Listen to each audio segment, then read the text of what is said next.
కోవటానికి సామాన్యుడికి స్టాండ్ అందుబాటులో ఉండేటువంటి పరిస్థితులు, పాలసీ సామాన్యుడికి అందుబాటులో ఉండేటువంటి విధంగా డిజైన్ చేశారు. కానీ ఏదైతే వారు చెప్తున్నటువంటి ఆ రోజు ప్రభుత్వం వైఎస్ఆర్ ప్రభుత్వం దిగిపోయేటప్పటికి 46,000 మెట్రిక్ టన్నులే ఉందని చెప్తున్నారు.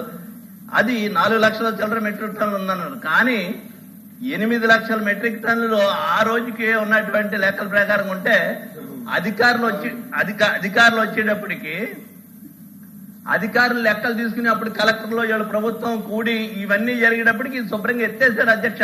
ప్రభుత్వం ఏర్పడి 4వ తారీఖున రిజల్ట్ వస్తే 5వ తారీఖు నుంచి ఇవన్నీ ఎత్తేయటం అనేటువంటిది మొదలుపెట్టారు. ఇవన్నీ ప్రజలందరూ కూడా చూస్తున్నటువంటి విషయాలు.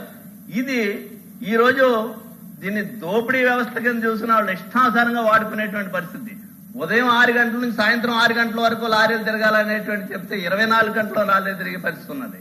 మరి ఎన్జిటి గురించి మాట్లాడే ఎన్జిటి ప్రకారంగా రీచ్ పాయింట్ లోకి మిషన్ అనేటువంటిది వెళ్ళకూడదు అనేటువంటి చెప్తే విపరీతంగా ఎక్కడికక్కడ ప్రతి రీచ్ లోని కూడా 2, 3, 4, 5 మిషన్లు తీసి తవ్వేస్తున్నటువంటి